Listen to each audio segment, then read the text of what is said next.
Hi guys, welcome to my channel.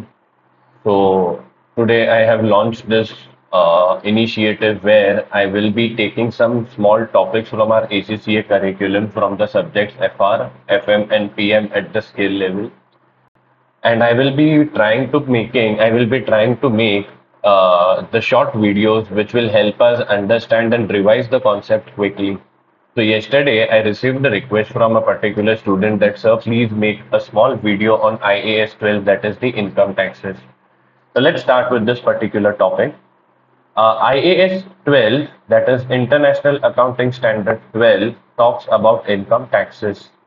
So are we going to learn about how do we calculate tax over here? No. This is my financial reporting subject. So here we will be learning at how do we record income tax in our financial statements.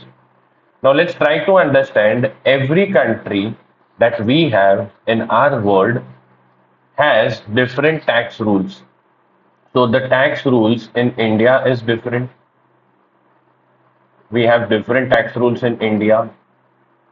If I talk about UK, the tax rules there are different. If I talk about US, the tax rules there are different. So every country will have its own tax rules. So every company, they generally have to prepare two sets of books of accounts. One as per the IFRS and second as per the tax law that is applicable to them. That is the tax rules that is applicable to them. Now obviously the law which is there, the rule in IFRS is different and the rule in tax law is different.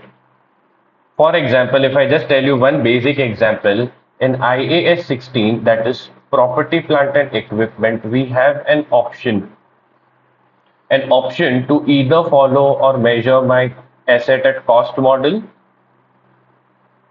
or a revaluation model. Now, what do I mean by revaluation model? Means we will be measuring our assets here at fair value. But the tax authorities say that we do not believe in the fair value model. What we believe is just the cost model. So as per IFRS, we can measure the assets either at cost model or at revaluation model. But as per the tax law, we have to follow the cost model only. Correct? Now, don't you think if the carrying amount of both as per IFRS and as per tax law is different, just understand, carrying amount is different under the both IFRS as well as the tax law. If carrying amount is different, then even depreciation will be different. If depreciation is different, then obviously, my friends, my profit amount will also be different. Which profit? Obviously, profit before tax. And if profit before tax is different as per both the books, then obviously the tax amount or the tax liability that we have will also be different under both the books. Now there will be a confusion. Which tax amount should we consider? Should we consider the tax amount as per the tax law or as per the IFRS? Now let's understand this with the help of an example of how do we record the tax in such a case. Now, I hope everyone is clear till now that what will happen here. Obviously, if my profit before tax is different, my tax amount will also be different. So, tax amount as per IFRS will be different as per the tax amount as per the tax law. Now, I have these numbers ready with me over here. Let's prepare SOPL under both the IFRS as per the income tax. Okay. Now, let us say I have pre-filled all these numbers. My CH is 2,50,000. Cost of goods sold is 1 lakh. So I have 1,50,000 gross profit. My administrative costs are 25,000. My selling and distribution costs are 15,000. So I have profit before tax. Now here, let's understand what does IAS 16 tell me. I am assuming the cost of the asset to be 2,50,000. The scrap value to be zero, scrap value or the residual value to be zero, and useful life is 10 years. So if I follow SLM method of depreciation as per IAS 16, my depreciation amount will be 2,50,000 minus 0 divided by 10. So as per IFRS, I will be charging a depreciation of 25,000 to my P&L. So here I write 25,000. But the tax laws have to say something different. There, we do not follow the SLM method for depreciation. Generally, as per the tax law, the depreciation is charged on a reducing balance basis, that is WDV method, also known as my written down value method. Now, let us say tax authorities are telling me that I can claim 30% depreciation in the first year. Means tax authorities are allowing me a depreciation expense of 75,000. So what will happen is, as per IFRS books, my depreciation amount is 25,000, but as per income tax, the depreciation is 75,000, which will obviously lead to different profits as per my IFRS books and as per my tax books. Now try to understand the tax that I pay will always be as per the tax rules only. We will be asking the finance team to calculate the tax liability. So they will be calculating the tax liability as 35,000 multiplied by, let us assume the tax rate to be 30%, which is 10,500. Now I will record this tax expense of 10,500 in my financial statements today by recording a current tax. And for this 10,500, the journal entry that I record will be debit tax expense and credit tax provision. Amount will be 10,500. Amount will be 10,500. Now, if I just write 10,500, let us say I submit my financial statements to the stakeholders. I get it audited, I submit it to the I submit my financial statements to the stakeholders. The investors or the stakeholders will raise a question that the tax rate applicable to us is 30 percentage. Then why are we recording a tax rate of 12.35 percentage? How did I get 12.35? 10,500 divided by 85,000. So a tax rate of 12.35 percentage. So don't you think we are over recording the tax over here? Not over recording, sorry, under recording the tax over here. So this difference in my tax amount is due to the difference in my taxable profit amount. And this taxable profit is different, or profit before tax is different, is because of depreciation only. Now try to understand this difference that we have is a temporary difference, guys. Now what do I mean by temporary difference? Temporary difference means the difference will get resolved over a period of time. Meaning to say, as per IFRS, I will be claiming depreciation over 10 years. But as per tax law, let us say I would be able to take depreciation benefit over maybe 12 years or 15 years. The thing is, I will be getting deduction for entire 2,50,000. The only thing is the timing will be different. Let's assume a simple straightforward thing. IFRS, I will be taking the deduction for this depreciation over 5 years, but the tax rules they tell me over 10 years. So this difference in depreciation amount is just a temporary difference. So there is a difference in my tax amount only because of the temporary difference of this depreciation. Now what I will say is the difference in tax amount is solely because of this 50,000 difference in depreciation amount.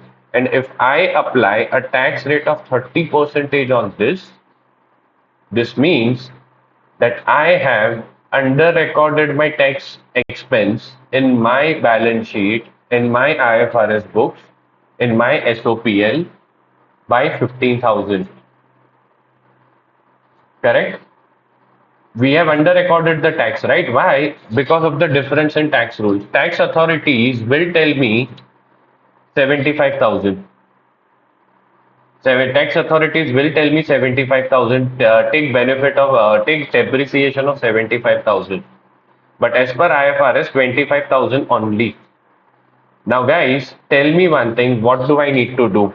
I need to take the tax rate from 12.5 percentage to 30 percentage. Means, do I have to increase my tax expense or I have to decrease my tax expense? Think logically and tell me. This means I have to increase my tax expense. So I will be recording a deferred tax. Now let's understand the logic for deferred tax. The tax that I was supposed to pay today was 85,000 into 30 percentage, which is 25,500. But how much tax I am recording today? 10,500. Now what happens here is, try to understand, I am introducing deferred tax only for what I say is to adhere to the accruals concept, nothing else. See, deferred tax is not the tax that we are actually going to pay to the government or the tax authorities. It is just the application of accruals concept. My profit as per IFRS books is 85,000, so I have to show a total of tax of 25,500. This is just for accruals purpose. Now, can I say I will have to record my tax expense by the difference of these two amounts? That is 22,000, 25,500 minus 10,500. Now my total tax expense is how much? 25,500. Now, if you pay attention, I have increased my tax expense. Now, if I increase my tax expense, then obviously I will say that I will have to record a liability in my books. Now, this is not the actual liability, guys. This is just the application of accruals concept. Just treat it as your accrued expense, your outstanding expense. But are we actually going to pay this? The answer is no. Now, if I reconcile this, 25,500 divided by 85,000, I get 30 percentage. That is, my tax rate is now matching. Now 85,000 minus 25,500, 59,500 is my profit for the year. Now what did I do over here is I recorded a deferred tax expense.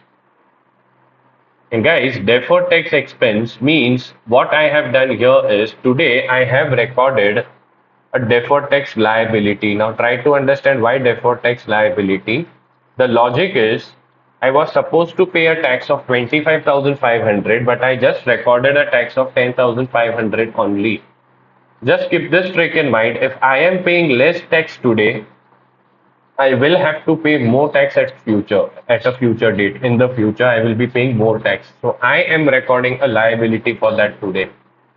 And the journal entry will be debit tax expense and credit. Because you are recording a liability, you will be crediting it. Credit deferred tax liability.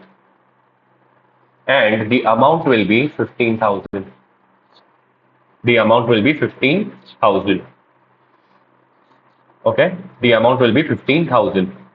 Now this is what we understood as per the P&L approach, but in real life what we do is we follow a balance sheet approach in practice. Let's take the same numbers. Cost of the asset is 2,50,000 as per both IFRS as well as the income tax. My depreciation amount is my depreciation amount is 25,000 as per the IFRS. The same amount, I'll take it from here, and 75,000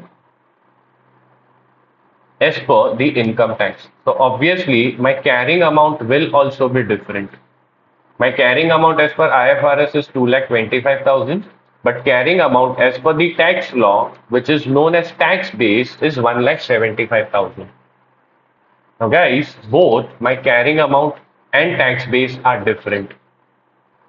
Now remember a rule: if carrying amount is greater than the tax base, we record a deferred tax liability. That's the same thing we have done.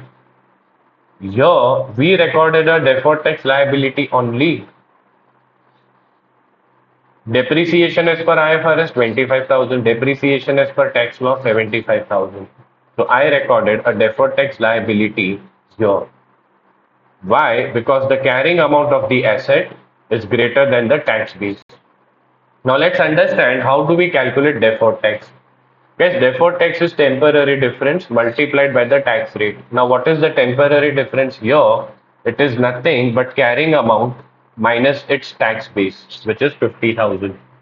On this 50,000, I apply the tax rate 30%. This 15,000 is exactly the same deferred tax liability that I recorded today. Deferred tax expense in my P&L and obviously a corresponding liability in the balance sheet.